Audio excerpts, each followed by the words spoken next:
Hi, I am खुशी from scoringtarget.com। आज हम 10वीं कक्षा का पहला कविते मातृभूमि देखने जा रहे हैं। तो चलिए।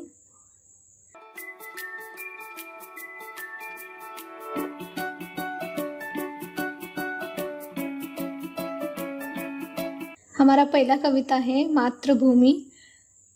इस कविता का लेखक है भगवती चरण वर्मा। तो पहले भगवती चरण वर्मा जी का परिचय देखते हैं।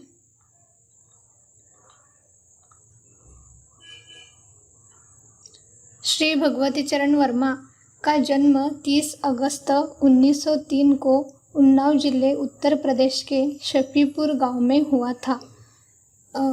ಶ್ರೀ ಭಗವತಿ ಚರಣ್ ಇವರ ಜನ್ಮ 30 ಆಗಸ್ಟ್ 1903ರಲ್ಲಿ ಉನ್ನಾವ್ ಜಿಲ್ಲೆಯಲ್ಲಿ ಶಫೀಪುರ್ ಎಂಬ ಊರಿನಲ್ಲಿ ಆಗಿತ್ತು। उन्होंने इलाहाबाद से BA LLB की डिग्री प्राप्त की। ಅವರು ಹುಮ್ನಾಬಾದ್ ಎಂಬ ತಾಲೂಕಿನಲ್ಲಿ BA ಮತ್ತು LLBಯ डिग्री प्राप्त ಮಾಡಿಕೊಂಡ್ರು। उन्होंने विचार और नवजीवन नामक पत्रिकाओं का संपादन किया था।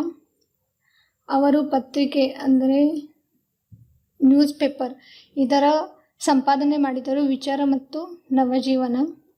आकाशवाणी के कई केंद्रों में भी सेवा की। उनके चित्रलेखा उपन्यास पर 2 बार फिल्म निर्माण हुआ। ಅವರ ಚಿತ್ರಲೇಖ ಅವ್ರು ಏನು ಬರೆದಿದ್ರು ಅದರ ಮೇಲೆ ಫಿಲಮ್ ಕೂಡ ಆಯಿತು। दूसरा उपन्यास भले बिसरे चित्र साहित्य अकादमी के पुरस्कृत है। भले बुरे ಎಂಬ ಚಿತ್ರ ಸಾಹಿತ್ಯ ಮೇಲೆ ಅವರಿಗೆ ಅಕಾಡೆಮಿ ಪ್ರಶಸ್ತಿಯಿಂದ ಪುರಸ್ಕರಿಸಿದರು।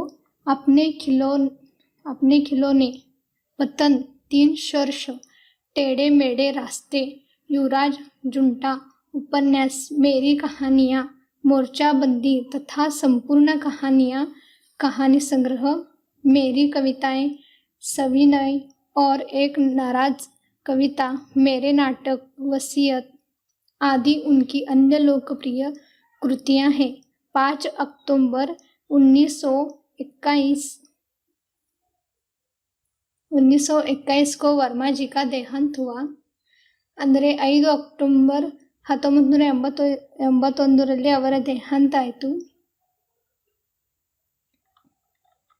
ಈಗ ಕವಿತೆಯನ್ನು ನೋಡೋಣ।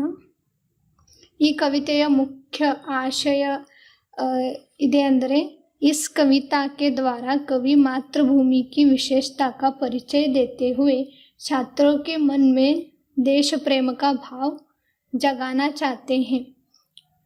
ಭಗವತಿ ಚರಣ್ ವರ್ಮಾ ಇವರು ಮಾತೃಭೂಮಿ ಈ ಕವಿತೆಯಿಂದ ವಿದ್ಯಾರ್ಥಿಗಳ ಮನದಲ್ಲಿ ದೇಶಪ್ರೇಮ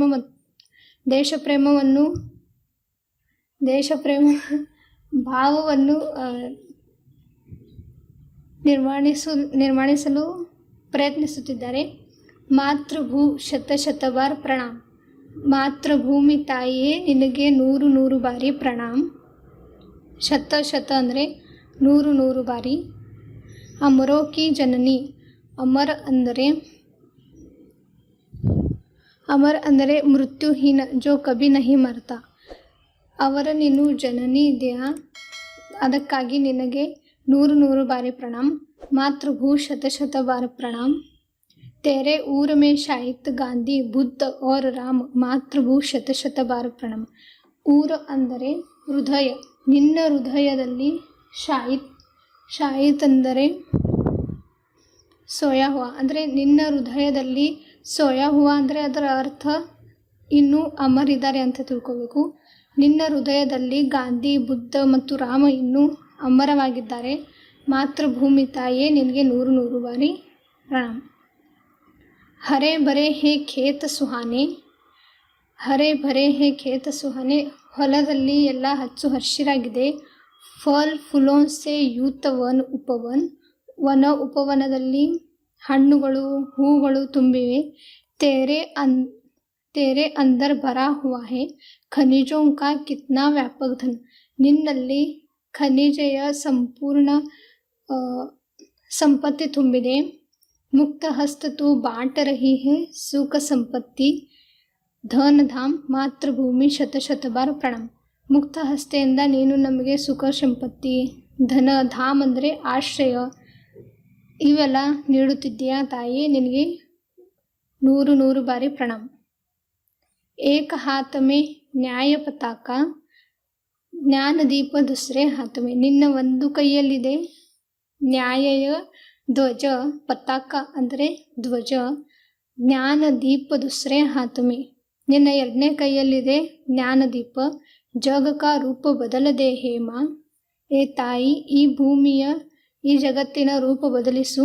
ಕೋಟಿ ಕೋಟಿ ಹಮ್ ಆಜ ಸಾತ್ ಮೇ, ಕೋಟಿ ಕೋಟಿ ನಿನ್ನ ಭಕ್ತರು ನಿನ್ನ ಜೊತೆಯಲ್ಲಿದ್ದಾರೆ.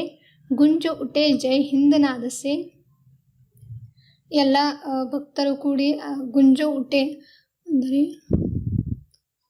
ಪ್ರತಿಧ್ವನಿ ಬರ್ತಿದೆ ಜೈ ಹಿಂದ್ ಅಂತ. ಸಕಲ ನಗರ और ನಗರದಲ್ಲಿ ಗ್ರಾಮದಲ್ಲಿ ಜೈ ಹಿಂದ್ ಅಂತ ಭಕ್ತರ ಪ್ರತಿಧ್ವನಿ ಬರ್ತಿದೆ. ಮಾತೃಭೂಮಿ ನಿನಗೆ ಕೋಟಿ ಕೋಟಿ, ನಿನಗೆ 100 ಪ್ರಣಾಮ, 100 बारी प्रणाम. यहाँ इस कविता का आशय है, ये देखते हैं. भगवती चरण वर्मा के नाम को हिंदी साहित्य में आदर के साथ लिया जाता है. ಭಗವತಿ ಚರಣ್ ವರ್ಮಾ ಇವರ ಸಾಹಿತ್ಯಗಳಿಗೆ ಒಂದು ಆಧಾರದಿಂದ ಅವರ ಹೆಸರನ್ನು ತಗೋತಾರೆ. ಪ್ರಸ್ತುತ ಕವಿತಾ ಮೇ ಕವಿ ಕೆ ದೇಶ ಪ್ರೇಮ ಕಿ ಝಲಕ್ ದಿಖಾಯಿ ದೇತಿ ಹೈ. ಈ ಪ್ರಸ್ತುತ ಪದ್ಯದಲ್ಲಿ ಮಾತೃಭೂಮಿ ಕವಿತೆಯಲ್ಲಿ ಕವಿಯ ದೇಶ ಪ್ರೇಮ ಬಗ್ಗೆ ನಮಗೆಲ್ಲ ಕಾಣಿಸ್ತಾ ಇದೆ. वे मातृभूमि को प्रणाम करते हुए उसमें विद्यापन, अपार वन संपदा, खनिज संपत्ति का वर्णन करते हुए भारत के महान विभूतियों का स्मरण करते हैं. इस कविता से भारत की महानता का परिचय प्राप्त होता है. ಇಲ್ಲಿಗೆ ನಮ್ಮ ಕವಿತೆ ಮುಕ್ತಾಯಗೊಂಡಿದೆ. Thank you.